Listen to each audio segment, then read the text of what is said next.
창세기 28장 15절 말씀입니다. 시작.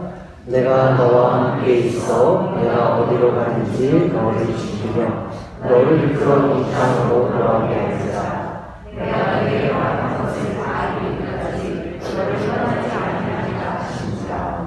아멘. 한 군데 더 보겠습니다. 이사야서 51장 3절 말씀입니다. 시작. 나 여호와가 시온의 모든 황폐한 곳들을 인도하여 그 사막을 에덴 같게 그 광야를 여호와의 동산 같게 하였나니 그 가운데 기뻐함과 즐거움과 감사함과 찬송하는 소리가 있으리라. 저희가 이제 올해 이 주제를 작년에 이어서 거룩이라고 하는 그런 주제를 잡았었습니다. 제가 여러분께 그 말씀 드렸죠. 작년의 거룩과 올해의 거룩이 분명한 차이점이 있습니다.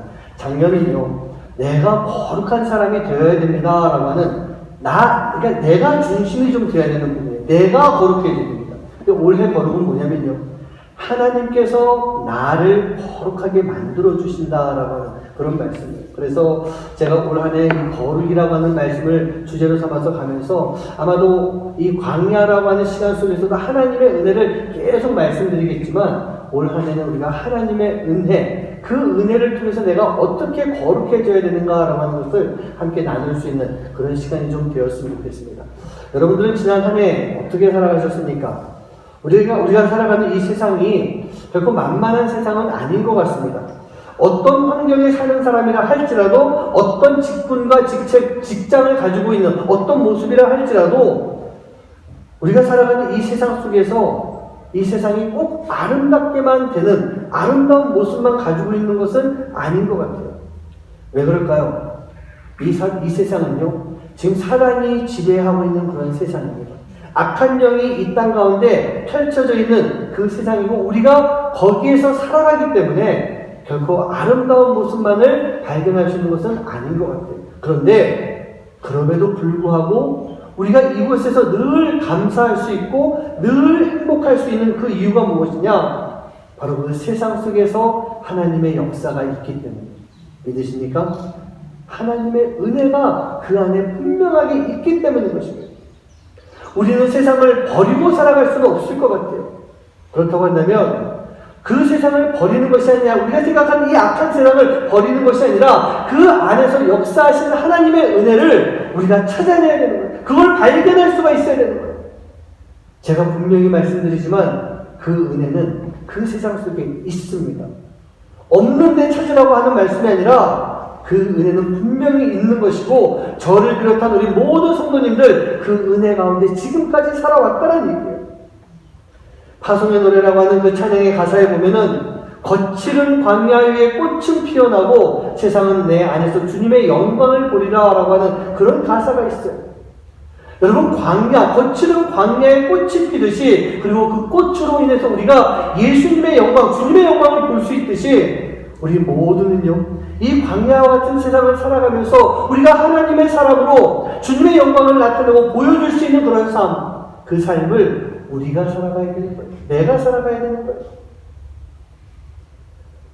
그리고 그 삶의 모습은요, 그 아름다운 삶의 모습은 내가 만들어가는 것이 아니라 하나님이 우리를 그렇게 만들어주시는 거예요. 그렇게 만들어주셔서 살아가는 모습이 바로 거룩의 삶을 살아가는 그런 모습이기 때문인 것입니다.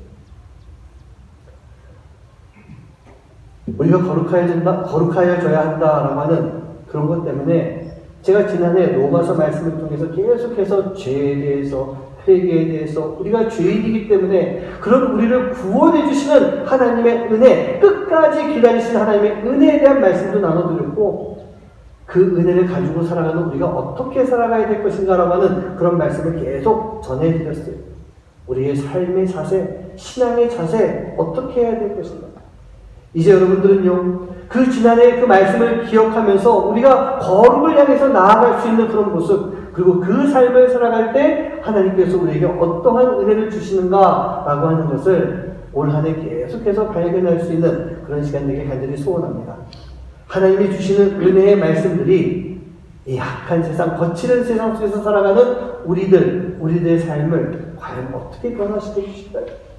이 약한 세상에서 살아가고 있는 우리들이 어떻게 거룩한 모습으로 살아갈 수 있도록 우리를 만들어 주실 것인가? 여러분 기대하는 마음으로 여러분의 영적인 귀와 마음을 다 열어놓고 하나님의 음성을 들을 수 있는 그 10주가 되시기를 주님의 이름으로 간절히 축원합니다. 첫 번째 주제는 계속 말씀드린 것처럼 광야라고 하는 주제입니다. 제가 오늘도 그렇고 10주 동안 말씀드리려고 하는 이 광야는요, 제가 직접 경험한 그 광야입니다. 그 땅을 직접 밟아봤다는 얘기예요. 물론 며칠 안 밟아봤습니다. 한 3일 정도 그곳을 지나가고 살아가고 그곳에서 잠을 자면서 광야가 어떤 곳인지 제가 경험했었는데, 제가 그때 찍어왔던 사진 몇 장을 통해서 광야가 어떤 모습인지 여러분께 잠깐 보여드리겠습니다. 첫 번째 사진 한번 볼까요? 네, 이게 광야 중에 하나씩요. 이게 광야 중에 하나입니다. 우리가 흔히 생각하기에 사막과 광야를 혼동하면 안 될 것 같아요. 광야는 좀 다릅니다. 사막하고 다르게 이런 모습이, 이것도 이제 좀 산이 같이 함께 있는 그런 광야라고 볼 수 있고요. 다음 사진 보여주시겠어요? 이게 광야, 벌판 광야입니다. 좀 돌산들이 이렇게 막 있는데, 저 돌산이요, 좀 특이한 돌산입니다. 그래서 가서 손으로 긁으면 약간 가루가 일어날 만큼 그런 좀 약간 연한 그런 돌의 모습이에요. 저기 있는 사람들이, 저 중에 아마 저도 하나 있어요. 내가 사진 찍었구나. 제 아내가 있을 것 같고, 저희 이제 같이 같은 팀원들이 있는데, 이 광야를 이렇게 쭉 걸어가고 있는 그런 모습이에요. 그 다음 장면 볼까요? 네, 이게 이제 광야 속에서 보면은 이런 모래언덕과, 아까 뭐 광야를 제가 뭐 사막하고 좀 다르게 보십시오 그랬지만, 사막화 되어 있는 이런 광야도 있고, 저기 나무도 마르긴 있지만 나무도 있고요. 그 광야를 지금 제 기억에 맞다면 이게 처음에 광야 들어가고 있는 그런 모습이었습니다. 다음 사진 볼까요? 네, 이게 모래 언덕을 지금 올라갔는데, 저 맨 앞에 계신 분이 우리 가이드 하시는 분인데 참 가이드를 잘 해주셨어요. 그런데 요 모래 언덕을 올라가는데 갑자기 잘 보면 다 맨발이거든요. 저 밑에서 갑자기 신발을 벗으래요. 그래서 왜 그런가 했더니 벗고 난 다음에 다 모아놓고 올라가는데 한 3분의 1쯤 올라가니까 어떤 현상이 나타나느냐, 발이 뜨거워지더라고요. 모래가 뜨거운 햇빛에 확 달궈져가지고 뜨거운 모래인데 그 뜨거운 걸 경험해보라고, 예, 가이드분이 이렇게 해서 다른 맨발로 저기 좀 올라가고 있는 그런 모습입니다. 그 다음 사진 볼게요. 누굴까요? 뭐 물어보고 보면 저겠죠? 예, 근데 제가 중요한 게 아니라, 여러분 저 뒤에 있는 나무 혹시 무슨 나무인지 아시는 분 계십니까? 아시죠? 나무 뒤에 있는 거. 무슨 나무 같아요? 예, 저게 바로 로뎀 나무입니다. 여러분 로뎀 나무 아래서 쉰다 보니까 좀 큰 나무 생각하셨죠? 저도 가서 놀랐어요. 저게 로뎀 나무. 근데 신기한 것은요, 광야에서 저 로뎀 나무 아래서 쉴 수가 있더라고요. 여기 와서 보니까 제가 이게 뭔지 더 알겠는 게, 한국에서 그런 거 모르잖아요. 나무들 안에 가 있다고 시원한가요? 한국 더우니까. 근데 저기 이제 메마른 곳이 되다 보니까 저 작은 나무 아래, 그늘 아래서 쉬는 것이 가능하더라고요. 그리고 실제로 양들이나 동물들이 저 나무 밑에서 쉬고 있는 그런 모습을 볼 수 있습니다. 저게 광야에 있는 로뎀 나무더라고요. 다음 사진 볼게요. 이게 지금 모래바람이 막 일어나고 있는 부분인데, 가이드 하시면 저 사진을 찍을 때 저한테 그 말씀 하시더라고요. 근데 저 모래바람이 일어나는데 어느 정도냐면, 여자분들이 그 얇은 스카프 있잖아요. 스카프를 바람이 너무 부니까 머리에, 모자에다 이렇게 해서 완전히 이렇게 뒤집어 썼어요. 그런데 저 모래바람이 부는데 그 모래가 이 스카프를 뚫고 들어오더라고요. 뚫고 들어와서 얼굴을 찌르는 그런 정도였는데, 가이드 하시는 분이 그러시더라고요. 이 정도 모래바람이면 그냥 비로 따지면 한 가랑비 정도 되는 그런 바람입니다. 그렇게 표현하는데, 저 모래바람을 맞는데 제가 이게 반바지 좀 긴 거 종아리에 막 맞는데 얼마나 아픈지 모르겠어요. 그런데 저 정도 되더라고요. 다음 사진 볼까요? 광야에 이제 태양이 비치고 있는 모습이고, 다음 사진에 그런 가운데 이제 혼자서 걸어가고 있는 그런 모습입니다. 마지막 사진 볼까요? 하나가 더 있구나. 요거는 이제 저희가 광야에서 하룻밤 자고 있었던, 저 잤다는 걸 좀 말씀드리는 겁니다. 다음 사진 볼게요. 이게 마지막 사진인데, 그렇게 큰 산도, 돌산이 있고요. 그 가운데 혼자서 이렇게 걸어가고 있는 모습. 어찌 보면 광야를 지나간다라고 하는 것이 저 사진과 같이 혼자서 외로이 이 광야를 지나가야 되는 그런 모습이다. 그런 생각을 해봅니다. 몇 년 됐죠? 한참 됐죠? 한 7년 전 그 사진인 것 같습니다. 그런데 제가 짧은 일정이긴 하지만 이 광야라고 하는 땅을 직접 제가 밟아봤어요. 뭐 많이는 안 했죠. 한 3일 정도 경험을 해봤지만, 제가 그래서 이 광야라고 하는 것, 이 모세가 걸어갔었고 이스라엘 민족이 걸어갔었고 이스라엘 민족이 40년 동안 살았었던 그 광야라고 하는 그곳이 어떤 곳인지 제가 요만큼은 알고 있어요. 여러분들 중에서 광야 안 가보신 분 많이 계시잖아요. 저는 가봤기 때문에 제가 이 광야에 대해서 말씀을 드릴 수가 있는 거예요. 뿐만 아니고요. 우리가 흔히 이런 얘기 많이 하죠. 광야 같은 세상 정말 못 살겠다. 힘들어 죽겠다. 이놈은 광야 같은 세상. 그런 표현할 때가 참 많이 있는데 저 또한 삶을 살아가면서 이제 50년 넘어가는 그 시간 속에서 제 안에도 참 많은 광야 같은 그런 시간들, 그 삶을 살아왔던 것 같아요. 청년이 지나고 결혼하고 난 이후부터 지금까지 살아오는 시간 속에 목회를 하면서 뭘 하면서 많은 어려움의 시간들이 있었어요. 그 시간들이 저에게 있어서 분명히 광야와 같은 시간, 그 시간을 보냈었는데 그렇다면 지금 이 하나님의 은혜로 이 광야 같은 시간을 다 끝냈기 때문에 여러분들에게 말씀드릴 수 있는 것인가? 그것이 아니고요. 지금도 저는 광야의 시간을 걸어가고 있다는 거예요. 그래서 제가 직접적으로 진짜 광야가 어떤 곳인지 맨발로 걸어봤고 거기서 살아봤고 거기서 잠을 자봤고 우리가 살아가는 삶 속에 이 광야 같은 세상이 어떤 것인지를 제가 직접 경험하면서 20년 넘는 시간을 살아왔기 때문에 그랬기 때문에 제가 여러분들에게 오늘 이 시간 광야에 대한 말씀을 드릴 수 있는 것입니다. 광야에서 만날 수 있는 하나님, 광야에서 주신 은혜가 무엇인지, 그리고 제가 여러분들에게 함께 여러분 우리는 광야로 들어가야 됩니다 라고 하는 그런 말씀을 드릴 수가 있는 거예요. 우리 사랑하는 성도님들, 제가 여러분들에게 강권합니다. 우리는 광야의 시간을 지나가야 합니다. 그 광야에서의 삶을 살아가야 됩니다. 그리고 직접 그 광야를 걸을 수 있는 여러분 되시기를 주님의 이름으로 간절히 축원합니다. 왠지 아십니까? 왠지 아십니까? 그 광야라고 하는 곳이 내가 혼자 걸어가는 것 같은데, 아까도 사진들 봤잖아요. 마지막 사진. 혼자 걸어가는 그곳인 것 같은데 그 광야가 절대로 혼자가 아니더라는 거예요. 그리고 우리는 그 광야에서 분명하게 우리를 위해서 역사하시는 하나님을 만날 수 있기 때문에 우리는 광야를 걸어가야 되는 거예요. 광야에 들어가야 되는 것이에요. 그리고 우리는 무엇보다도 이 광야를 절대로 떠날 수가 없는 것 같아요. 떠날 수가 없어요. 떠나서도 안 되는 것입니다. 우리의 인생이 끝날 때까지, 예수님께서 이 땅에 오시는 그날까지 우리는 이 광야라고 하는 것을 절대로 떠나지 말아야 돼요. 광야를 지나가야 되는 것입니다. 결국 우리는 이 광야에서 살아야 되는데, 여러분 아까 사진에서 본 것처럼 광야에는 광야만 있는 것일까? 아까 제가 사슴의 노래 가사를 말하면서 거칠은 광야에 꽃도 피어나고 하는 것처럼 광야에 가보니까 꽃이 있더라고요. 조그만 꽃들이 피어있고 이름 모를 꽃들이 피어있는데 그 메마른 광야 가운데 꽃이 피어있는 것, 그것을 발견할 수가 있었어요. 로뎀나무뿐만 아니라 그보다 좀 더 큰 나무들도 광야 안에 있었고, 그 나무가 있는 곳에는 어김없이 오아시스, 물이 있었어요. 여기서 사람이 살 수 있을까 싶은 그 동네에 막 한참 걷다 보면 이 한 모퉁이 딱 돌아서면 마을이 하나 있어요. 조그만 마을이 있으면서 사람들이 거기서 살고 있는 그런 모습이었어요. 아무것도 없는 곳, 그것이 광야가 아니라 어찌 보면 광야에는요, 있을 것은 다 있다는 얘기예요. 물론 풍족하게 넘치는 그렇게 있는 것이 아니라 조금씩밖에 없지만 있는 것은 분명히 다 있는 곳, 그것이 광야였던 것입니다. 그렇다고 한다면 우리가 살아가고 있는 이 광야 같은 세상이라고 하는 것, 여러분 거기에 절망만 있겠습니까? 어려움만 있을까요? 고난만 있을까요? 우리가 살아가고 있는 이 광야 같은 세상, 우리가 살아갈 수 있고 살아야 되는데 어떻게 살 수 있겠냐고요? 여기에 은혜가 있기 때문에. 이 광야 같은 세상이요, 절망과 고난만 있는 것이 아니라 그 안에 그보다 더 많은 은혜가 그 안에 분명히 있었던 것입니다. 우리가 이 광야 같은 세상 속에서 많은 하나님의 은혜, 그 은혜를 누리면서 살아가고 있는데 그 중에 가장 큰 은혜가 무엇일까?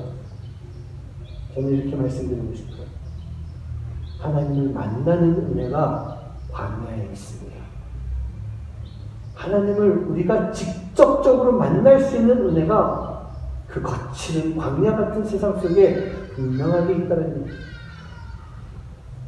앞으로 10주 동안 여러분들이요, 바로 여러분들의 이 광야에서 하나님을 만날 수 있고 하나님의 은혜로 거룩해지는 삶을 경험할 수 있는 귀한 광야의 시간이 되시기를 주님의 이름으로 간절히 축원합니다. 제가 불러드렸던 이 광야를 지나며라고 하는 그 찬양은요, 하나님께서 왜 나를 이 깊고 어두운 그 광야로 나를 보내셨을까 라고 하는 것을 알게 해주는 그런 찬양입니다. 저는 이 찬양을 이렇게 묵상하다가 이 안에서 세 가지 형태의 우리가 지나가는 광야의 삶의 모습을 알게 되었어요. 첫 번째가 뭐냐? 바로 야곱과 같은 삶을 이야기하고 있더라고요. 이 찬양을 했어요. 그리고 광야는요, 아까 사진에 본 것처럼 혼자 걸어가는 그 모습처럼 고독한 곳, 그것이 바로 광야입니다. 외로운 곳, 그것이 바로 광야입니다. 찬양의 가사에 이렇게 시작을 합니다. 왜 나를 깊은 어둠 속에 홀로 두시는지, 어두운 밤은 왜 그리 길었는지, 나를 고독하게, 나를 낮아지게, 세상 어디도 기댈 곳이 없게 하셨네. 그 광야에 내가 서 있네. 혹시 여러분들 중에서 지금 이 야곱과 같은 마음, 그 심정으로 이 고독한 광야를 걷고 있는 성도님들 계시다면요, 여러분 절대로 고독해하지 마시고 절망하지 마십시오. 성경에 나와 있는 많은 이 광야를 지났던 사람들이 그저 그들의 삶이 절망과 고독으로 끝나느냐? 그것이 아니었던 것입니다. 오늘 본문 말씀을 다시 한번 읽어보겠습니다. 창세기 28장 15절입니다. 시작. 내가 너와 함께 있어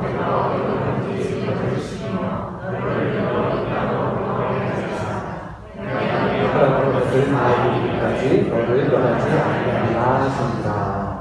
아멘. 야곱을 생각해 볼 때 가장 먼저 떠오르는 단어가 무엇이었을까요? 저는 고독이라고 하는 단어가 떠올랐어요. 이 찬양이 그 영향도 있지만 야곱을 생각할 때 제일 떠오르는 그 단어가 고독이라고 하는 단어였어요. 형에게 쫓깁니다. 그러면서 고향집을 떠나서 광야로 들어서게 됩니다. 그 광야에서 그것도 고독하고 힘들고 외로운 그 시간, 그 광야에서 야곱은 하나님을 직접적으로 만나는 그 역사를 경험하는 거예요. 그리고 그 하나님께서 야곱에게 분명하게 약속해 주시잖아요. 혼자 살아갈 수 없는 그 광야에서 내가 너를 지켜줄게, 내가 너로 돌아오게 만들어줄게, 절대로 너를 떠나지 않을게 라고 하는 너무나도 귀하고 좋은, 너무나도 든든한 그 약속을 지금 이 시간 야곱에게 해주시는 거예요. 그런데 그 야곱의 삶은요, 꼭 그렇게 좋게만은 보이지가 않았던 것 같아요. 우리가 알고 있는 야곱의 일평생을 살펴보고 있으면 그는 늘 언제나 평생 고독한 삶을 살았던 것 같아요. 늘 낮아져야만 하는 종과 같은 삶, 그 생활하는 모습이었어요.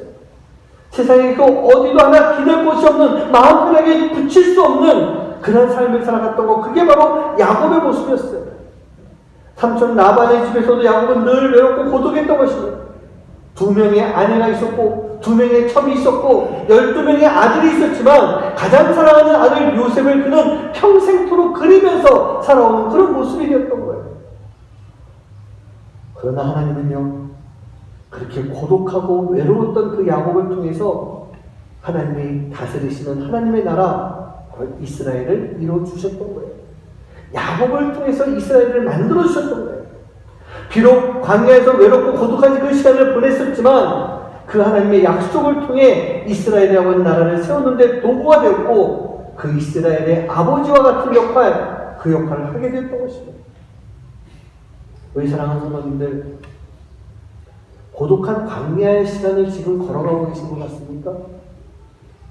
하나님은요, 분명히 그 시간을 통해서 지금 나를요, 하나님의 계획대로 만들어가고 있는 그런 시간이기를 믿으시기 바랍니다. 지금 내가 걸어가는 광야, 하나님이 나를 이끌어 가시는 곳이고, 하나님은 그곳에서 그냥 나를 고독과 절망으로 끝내버리는 것이 아니라 그 시간 속에서 하나님의 계획을 나를 통해 이어가시는 그런 삶의 모습이 되는 거예요.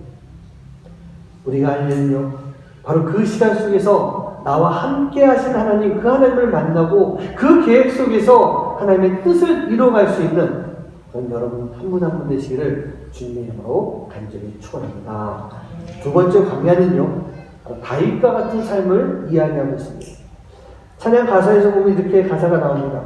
주께서 나를 사용하시려 나를 더 정결케 하시려 성령이 내 영을 다시 태어나게 하여 주는 역사가 있는 곳, 그곳이 바로 나를 택하여 보내신 곳 광야이다라고 하는 그런 가사가 있어요. 제가 예전에 설교하면서 그런 말씀 드린 적이 있습니다. 여러분들이 사울과 다윗의 차이점을 아십니까? 여러분 기억나시는 분 계세요? 사울과 다윗의 차이점은 광야가 있었느냐 없었느냐 하는 그런 차이가 있다. 두 왕이 모두 다 큰 죄를 지었습니다. 하지만 이 광야라고 하는 것을 경험했던 다윗은요, 하나님이 자신을 정결케 만들고자 하시는 것을 알고 있었던 거예요. 그렇기 때문에 그 큰 죄를 짓고도 다윗은 하나님 앞에 무릎을 꿇고 회개할 수 있는 그 시간이 있었어요. 그가 광야에서의 삶을 살아봤기 때문에 그 고독하고 절망적인 광야 속에서 그것이 그냥 광야로 끝나는 것이 아니라 여기에서 하나님이 나를 정결케 만들어 주시는구나. 고난과 아픔의 시간을 통해서 나를 오히려 더 깨끗하게 만들어 주시는구나. 그걸 다윗이 깨달아 알고 있었기 때문에 그는 큰 죄를 짓고도 하나님 앞에 무릎을 꿇고 회개할 수 있는 그런 왕의 모습이었던 거예요. 그래서 하나님은 그 다윗을 끝까지 왕으로 세워주시는 그런 은혜를 누리게 된 것입니다. 광야를 통해서 다시 태어나는 것이 무엇인지 알았던 그 다윗이었기 때문에 다윗은 하나님이 기름 부어 세우신 자의 존귀함이 무엇인지를 알고 있었던 거예요. 엔게디 광야의 굴에서 용병 거는 사울을 죽일 수 있었지만 다윗은 그를 살려줍니다. 사울의 진영 깊숙이까지 들어가서 잠자는 사울 왕의 머리만까지 갔었지만 죽이지 않고 그의 창과 물병만 들고 나오게 됩니다. 왜 그랬어요? 다윗이 이 광야를 통해서 다시 태어난 것이 무엇인지를 알았기 때문에 다윗 또한 하나님의 뜻에 따라 사울에게 계속적으로 기회를 주는 그러한 삶을 살았던 것입니다. 다윗에게 있어서 광야라고 하는 것은 다윗을 진정한 하나님의 사람으로, 하나님의 뜻을 이뤄가는 사람으로 다윗을 다시 태어나게 만들어준 곳, 그것이 바로 광야였던 거예요. 그 사랑하는 그 성도님들, 여러분들의 광야에서 여러분들이 하나님을 만나시기 간절히 소원합니다. 어디서요? 여러분들의 광야에서. 여러분들이 내 광야, 저의 광야가 아니라 여러분 각자에게 주어진 그 광야 속에서 여러분들을 만나고 여러분들을 변화시켜 주시고 여러분을 다시 태어나게 만들어 주시려고 하는 그 하나님을 만날 수 있는 은혜, 그 은혜가 여러분들에게 함께 할 수 있는 그런 시간 되길 간절히 소원합니다.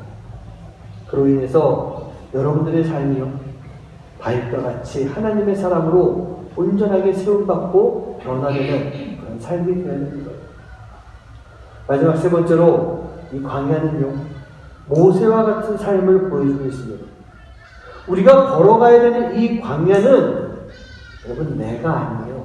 내가 아니라 주님이 뜻을 이루시는 장소가 되어야 되는 겁니다.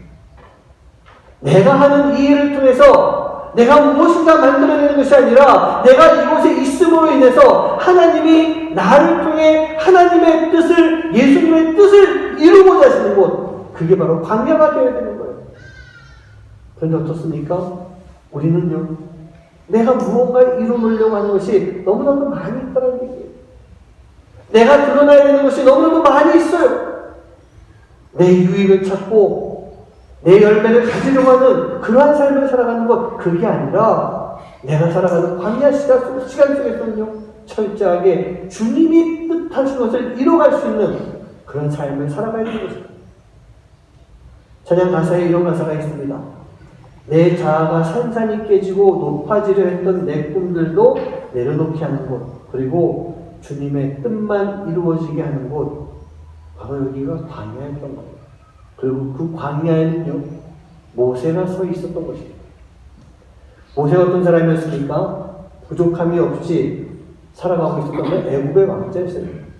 40살이 될 때까지 애굽의 왕자로서 그는요, 어쩌면 교만 덩어리의 삶을 살고 있는 그런 모습이었을지도 모르겠습니다. 그런 모세가 살인을 하고 이제 미디안 광야로 도망을 나갔을 때 그 40년의 시간 동안에 하나님은요, 광야에서 그의 자아를 완전하게 무너뜨려 주십니다. 40년을 살고 있던 그 모세가 아들을 낳습니다. 그리고 아들의 이름을 게르솜이라고 하는 이름을 짓게 됩니다. 여러분, 이 게르솜의 뜻은요, 내가 타국에서 나그네가 되었다라고 하는 그런 뜻이에요. 왕자의 삶을 살았던 이 모세가 이제 타국에 가서 40년을 지내면서 본인이 경험을 내리고 본인이 느낀 것이, 내가 이제 타국에서 나그네가 되었구나, 나는 왕자가 아니구나, 나는 나그네구나, 그 느낌을 받았던 거예요. 광야의 시간을 지나가면서 모세는 자신의 교만을 내려놓고 자신의 그 보잘것없는 그 모습을 발견하게 되는 그 시간을 가졌던 것입니다. 그런데 바로 그때 하나님께서 모세를 부르신 거예요. 다 내려놓은 모세는 이제 하나님의 부르심에 따라서 하나님의 뜻을 이뤄가는 도구로 세움받게 되고, 이스라엘을 이끌고 하나님의 뜻인 하나님 나라를 이뤄가는 것에 첫 발걸음을 딛게 되는 그런 모습이었어요. 그게 어디였어요? 그게 바로 광야였던 거예요. 결국 모세의 광야 이 40년은 교만했던 40년의 시간을 내려놓고 하나님의 뜻을 이룰 수 있는 그 준비의 시간이었던 것입니다. 제가 목사가 되어서 지금까지 이제 20년도 넘는 그런 시간 사역을 해오고 있습니다. 그 시간 동안에 많은 경험들을 하게 됐는데, 하나님의 은혜로운 많은 경험들을 하게 됐었어요. 이곳에 와서도 그 하나님의 은혜는 계속되고 있습니다. 그렇기 때문에 제가 6년 동안 사역을 할 수 있는 힘이 되었고, 또 앞으로도 하나님께서 저에게 주시는 그 시간 동안에 제가 이곳에서 사역할 수 있는 그런 힘이 되는 것 같아요. 그게 하나님의 은혜였던 것 같아요. 그런데 그런 은혜와 반대로 제가 목사이기 때문에, 또 저희 아내도 이 사모이기 때문에 겪어야 되는 아픔도 또 그 참 많이 있는 그런 시간이었던 것 같아요. 말로 다 할 수도 없습니다. 기도하시는 분에게, 저를 위해서 기도하시는 분들에게 기도를 요청하는 것, 그거 외에는 드러낼 수 없는 그런 아픔들을요, 저도 겪고 아내도 겪고 심지어 우리 아이들도 목사의 자녀라고 하는 이유로 또 겪어야 되는 그런 부분들도 분명히 있었습니다. 20년의 시간이라고 하는 것, 제가 그런 생각할 때가 적지 않게 많이 있었어요. 왜냐하면 내가 이 20년 동안 사역을 하면서 내가 왜 이 일을 하고 있어야 됩니까? 내가 왜 이렇게 살아가야 됩니까? 젊었을 때 청년 시절에 제가 가지고 있는 꿈이 있었고 그 꿈을 이뤄가야 되는데 하나님은 다 내려놓게 만들고 나를 이 길을 걸어가게 하시는데, 내가 왜 이런 어려운 가운데 놓여야 되고, 내가 왜 이렇게 어렵고 힘들게 살아가는, 정말 광야같이 살아가야 되는 이런 시간을 걸어가야 됩니까? 너무 힘듭니다. 제가 그런 생각할 때가 참 많이 있었어요. 기도하면서 불평할 때도 참 많이 있었어요. 그런데 그럴 때마다 하나님이 깨닫게 하십니다. 이 광야 같은 길, 그래, 내가 걸어가야 되는 광야 같은 길이구나. 내가 선택해서 가는 것이 아니라 내가 반드시 걸어가야 하는 광야 같은 세상이고 그 광야 같은 시간이구나, 그걸 느끼게 만들어주시더라고요. 이스라엘 민족이 200만 명 넘는 그 인원들이 광야에서 살았었습니다. 도저히 살 수 없는 환경이 분명합니다. 그런데 그곳에서 살았었어요. 이스라엘 민족이 얼마나 힘들었을까요? 얼마나 고난이었을까요? 그런데 200만 명 넘는 사람이 광야에서 사는 것, 그게 바로 하나님의 은혜였던 거예요. 그게 은혜였어요. 저도 그랬습니다. 살 수 없을 것 같이 힘들었습니다. 할 수 없을 것 같이 힘든 그 시간이 있었는데 바로 그 시간 속에 하나님의 은혜가 보이기 시작하더라고요. 가장 힘들어서 살 수 없고 할 수 없을 것 같을 때마다 하나님은 은혜를 주셨어요.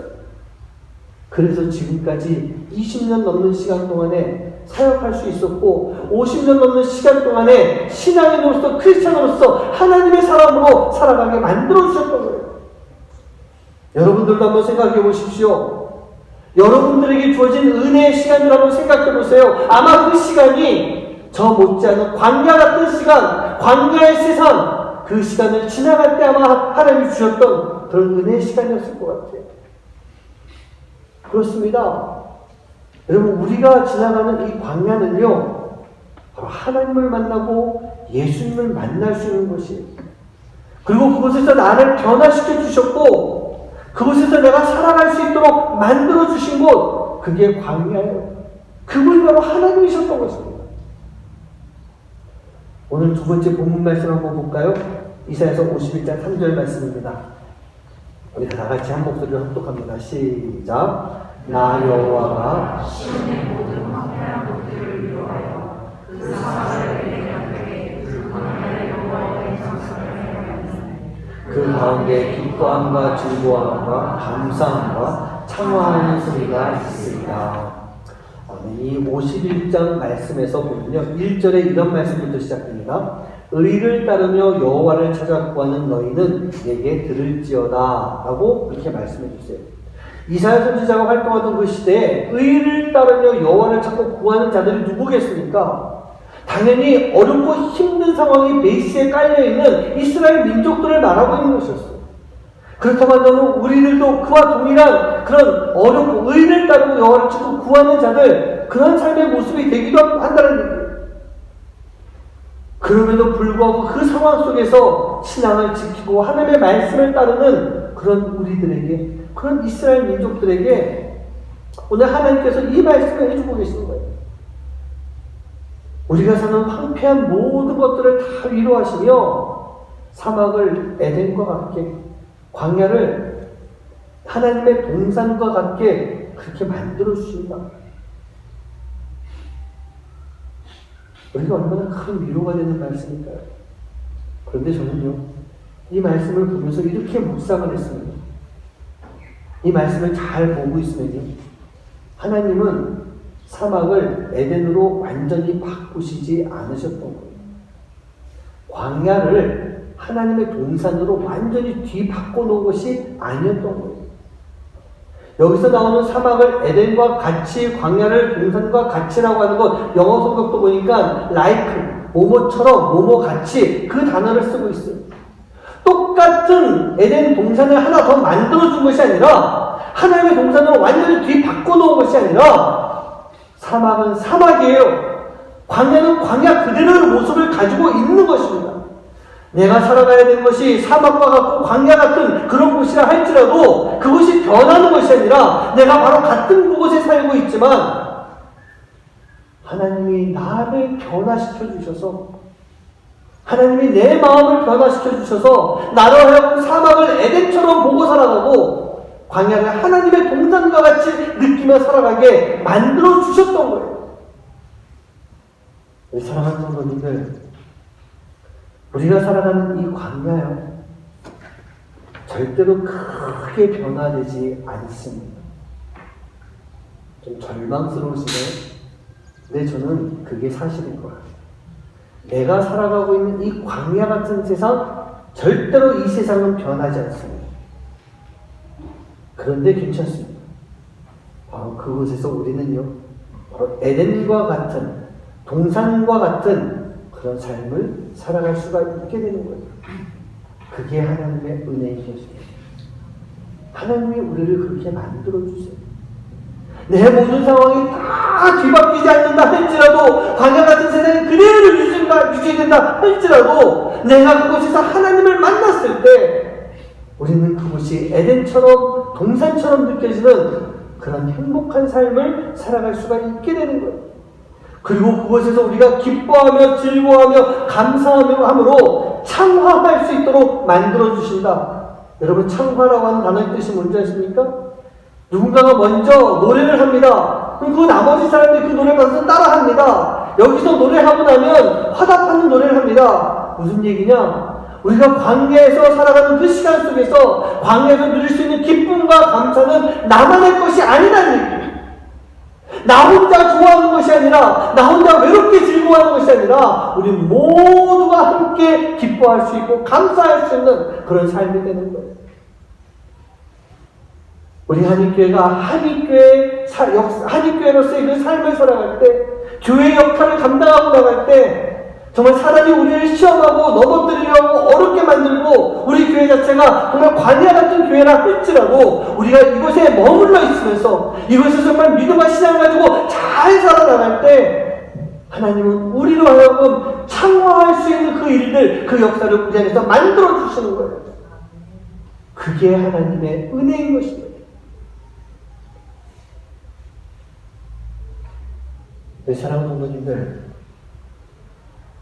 광야라고 하는 시간이 우리에게 사실은 힘들고 고달프고 어렵고 아픈 곳이 맞습니다. 혼자서 걸어가는 것 같이 느껴지는 고독한 곳, 그것이 분명히 맞습니다. 얼마나 힘들까. 하지만 이 광야가 우리에게 꼭 필요한 이유가 있어요. 여러분, 제가 예전에 한번 그 김치 얘기를 하면서 김치 담글 때는 배추에서 소금을 팍팍 절여야 된다고 했어요. 그렇죠? 이 소금을 맞고 그 절임을 당하고 있는 배추가 얼마나 아프고 짤까요? 자신의 이 굳건한 이 배추 그 줄기가 점점 흐물흐물해지면서 그냥 녹아버리듯이 그렇게 되는 모습이 이 배추가 얼마나 안타깝고 마음이 아플까요? 하지만 배추가 그렇게 보들보들 노글노글해져야 맛있는 양념이 잘 배어 들어가잖아요. 그렇죠? 뻣뻣한 배추는 겉절이밖에 안 되고 맛있는 양념이 들어가지 않는다는 거예요. 예전에 보면은 북엇국을 끓일 때, 요즘 북엇은 다 이게 손질돼 나오지만 예전에 어떻게 했습니까? 우리 지푸라기 때는 하나 빼죠? 저희 집도 기억나요. 어릴 때 외할머니가 그렇게 하셨어요. 빼가지고 뭘로 두드려요? 꼭 다다미 방망이라고 그러죠? 할머니가 열심히 그냥 이거는 패요. 막 패듯이 두드려요. 북어가 얼마나 아플까요? 얼마나 괴로웠을까요? 그런데 북어가 왜 맞아야 됩니까? 딱딱한 살이 부들부들해져야만 거기서 맛있는 국물이 나온다는 거예요. 먹고 싶죠? 그 국물이 이렇게 뽑아져 나와야 되는 거예요. 우리가 지나가야 되는 광야의 삶이라는 것이 바로 이런 것이다 생각해요. 광야라고 하는 것을 통해서 보들보들해져야 양념이 잘 배어 들어가듯이 우리가 보들보들해져야 하나님의 말씀이 우리 안에 들어올 수가 있어요. 뻣뻣해가지고는요 절대로 말씀이 우리 안에 들어오지 못하고 있어요. 소금에 절이듯 내 자아가 다 무너졌을 때 그 하나님의 그 말씀이 내 안에 들어올 수 있어요. 광야를 통해서 부들부들해져야 거기서 국물이 잘 배어 나오는 것처럼 몽둥이로 들이다 그냥 맞아가지고 내 고집과 내 생각 다 꺾여버리고 다 부러져버리고 우리가 부들부들해져야 그때 나로부터 신앙의 삶의 모습이 나올 수가 있는 거예요. 하나님의 말씀이 들어왔는데 딱딱하게 굳어있으면 고집불통이 되고 나만 알기 때문에 우리가 신앙인의 이 엑기스를 뽑아낼 수가 없는 삶이 되는 것입니다. 그래서 우리 인생 가운데 소금도 필요하고 몽둥이도 필요한 거예요. 그리고 이 소금과 몽둥이가 뭐냐? 지금 우리가 지나가고 있는 광야라고 하는 그 시간인 거예요. 우리 사랑하는 분들, 광야가 바로 그런 곳입니다. 광야가 그런 곳입니다. 나에게 아픔이 있지만, 나에게 외롭고 고독함이 있지만, 바로 내가 이곳을 지나가야만 내가 하나님의 사람으로 변화가 될 수 있고, 내가 이곳에 있어야만 내가 변화된 삶을 통해서 크리스찬의 모습이 되는 겁니다. 우리가 오늘 광야 첫 시간을 이렇게 드렸어요. 어찌 보면 지금 우리 중에는 이 광야 앞에서 오늘 첫 발걸음을 광야에 내디딘 그런 사람이 있을 수도 있어요. 우리 중에 어떤 분들은요, 이미 광야 중간에 들어와서 그 광야의 길을 지금까지 힘들게 걸어가고 있는 그런 사람도 있을 거예요. 그러나 명심하십시오.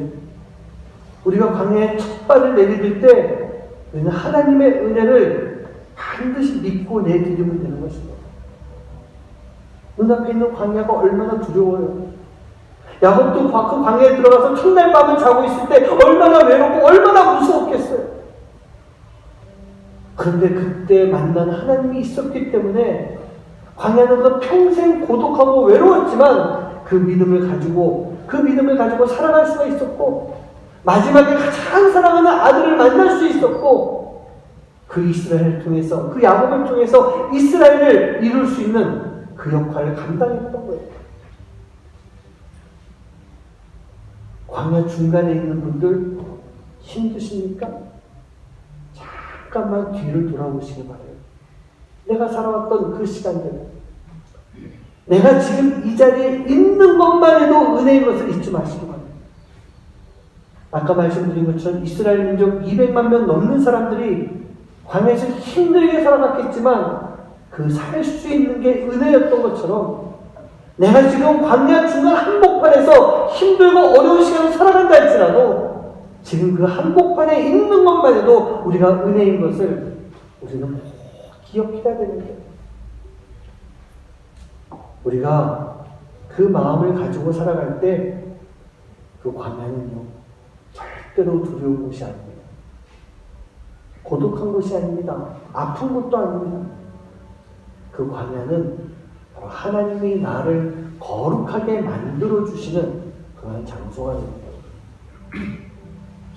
오늘부터 이제 앞으로 9주 동안에, 그리고 9주가 끝나고 난 이후에도 여러분들은 광야를 기억하시고 광야를 사모하시며 그곳에서 하나님의 은혜를 구하며 살아갈 수 있는 여러분 한 분 한 분 되시기를 주님의 이름으로 간절히 축원합니다.